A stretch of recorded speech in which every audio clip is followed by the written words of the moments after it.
الحديث الرابع عشر عن ابن مسعود رضي الله تعالى عنه قال قال رسول الله صلى الله عليه وسلم لا يحل دم امرئ مسلم إلا بإحدى ثلاث السيب الزاني والنفس بالنفس والتارك لدينه المفارق للجماعة رواه البخاري ومسلم.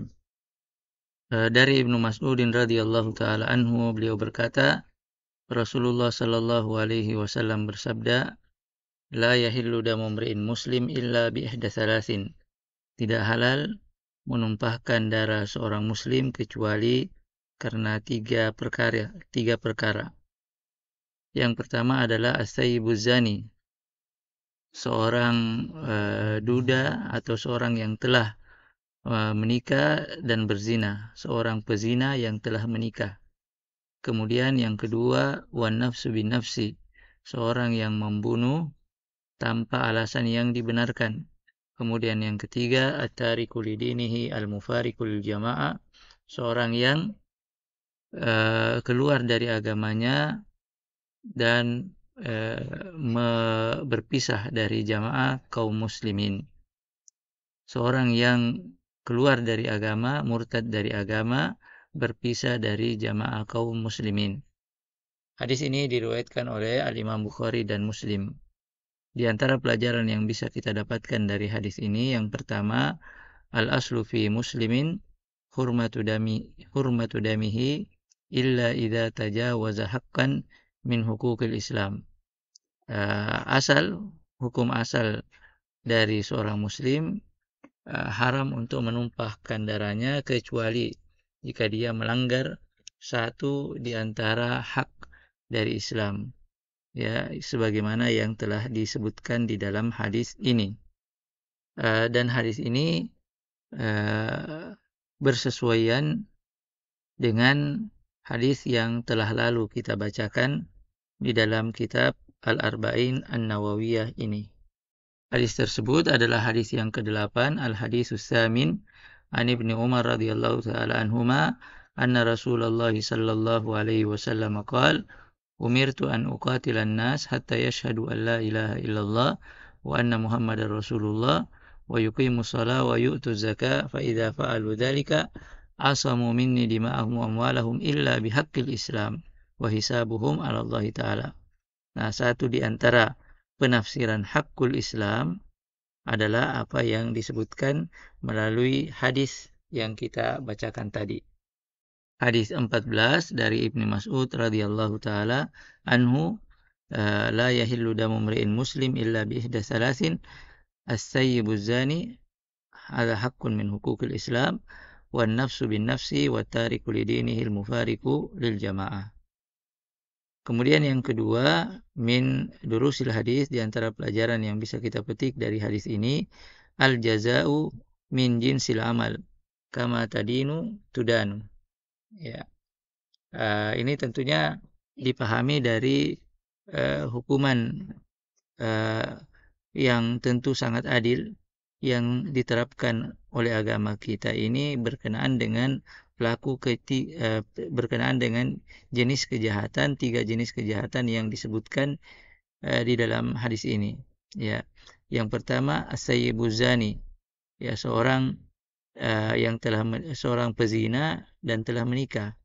Ya, itu balasan yang setimpal dari perbuatannya adalah yang disebutkan di dalam hadis ini. Ya, sebagaimana kalian berbuat, maka demikianlah kalian akan diperlakukan. Al-jaza'u min jinsil amal, seorang akan mendapatkan balasan sesuai dengan kadar amal yang dilakukannya. Kemudian an-nafsu bin nafsi, membunuh jiwa yang tidak berdosa tanpa alasan yang dibenarkan pun hukuman yang diterapkan adalah merupakan hukuman yang setimpal dengan apa yang dia lakukan. Kemudian yang ketiga adalah at-tariku lidinihi al-mufariqu lil jamaah, murtad, keluar dari Islam. Ya.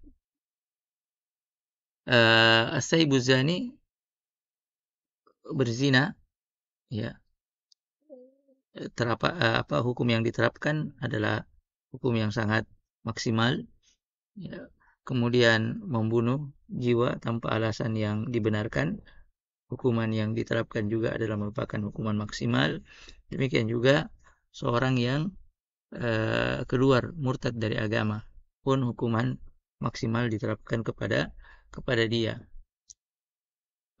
Tiga jenis kejahatan ini menyangkut tiga aspek yang sangat dilindungi di dalam Islam, ya. Kehormatan diri seseorang beserta dengan garis keturunannya, menjaga garis keturunannya, ya, itu dilindungi, ya. Karena itu orang yang melakukan pelanggaran berat terkait dengan ini pun hukumannya maksimal, diantaranya dengan berzina tadi, ya. Kemudian yang kedua, jiwa manusia, ya. Orang yang melakukan pelanggaran berat terhadap hak yang dilindungi di dalam agama ini pun akan diterapkan hukuman yang maksimal kepadanya. Demikian juga agama, ya. Agama tentu di atas segala-galanya, ya. Maka orang yang melakukan pelanggaran berat terkait dengan agama ini, maka dia akan diterapkan padanya hukuman maksimal, ya. Dan hal-hal yang dilindungi di dalam hal-hal yang sangat penting yang dilindungi di dalam Islam itu kemudian dikenal dengan istilah ad-daruriyat al-khams, lima pokok-pokok yang sangat dilindungi, 5 item yang sangat dilindungi di dalam Islam, ya. Apa kelima hal tersebut? Insya Allah kita akan lihat setelah penjelasan berikut. Kemudian yang ketiga, di antara pelajaran dari hadis ini adalah man irtadda faqad kharaja an jama'atil muslimin wa man baddala dinahu wa faraka jama'atal muslimin faqala fihi an-nabiy sallallahu alaihi wasallam man baddala dinahu faqtulu.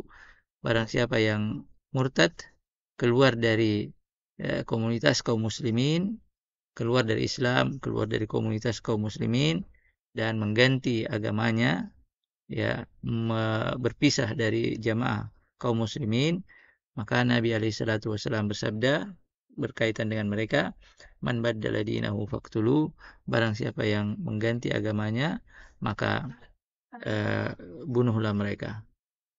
Nah, 5 ad-daruriyat al-khams yang tadi telah kita sebutkan, itu disebutkan oleh Allah Subhanahu wa taala secara global dan secara global, ya, di dalam surah Al-Maidah, ya. Bisa kita lihat tampilan surah-surah tersebut di layar ini. Surah Al-Maidah ayat 54, kemudian surah Al-Maidah ayat 32. Nah, semuanya itu berisi tentang 5 ad-daruriyat yang harus 5 hal yang sifatnya daruriyat, ya, sangat penting, sangat esensi di dalam Islam, dan itulah yang merupakan pokok syariat, menjaga kelima ini. Yang pertama adalah hifdzuddin, menjaga agama. Kemudian yang kedua adalah hifdzun nafsi, menjaga jiwa. Hifdzul akal, menjaga akal. Hifdzul al-ird, menjaga kehormatan. Kemudian hifdzul mal, menjaga harta. Ya, inilah yang masuk dalam ad-daruriyat al-khams, yang mana jika ada pelanggaran, ada kejahatan yang menyentuh satu dari 5 ranah ini, dan sifatnya sangat sangat krusial, maka akan diterapkan hukuman yang berat kepada orang-orang yang melanggar dan bisa menyebabkan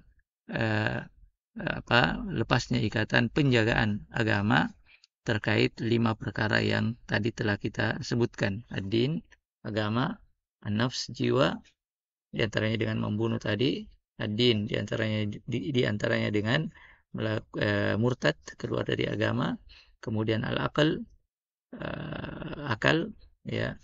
Karena itu maka orang yang mabuk, ya, mengkonsumsi khamar, itu diterapkan juga hukuman yang berat kepada dia. Kemudian al-ird, keturunan, orang yang mencoreng keturunan seseorang di antaranya dengan melakukan tindakan kekerasan seksual kepada dia, ya, maka terapan hukumannya juga adalah besar. Kemudian al-mal, orang yang mencuri, ya, termasuk para koruptor, ya, itu hendaknya diterapkan hukuman yang berat terkait dengan kejahatan yang mereka lakukan. Dan ini semua disebutkan, 5 aspek ini disebutkan di dalam surah Al-Maidah dalam beberapa ayat di dalam surat tersebut. Ini yang bisa kita di antara hal yang bisa kita pelajari dari hadis yang ke-14 ini.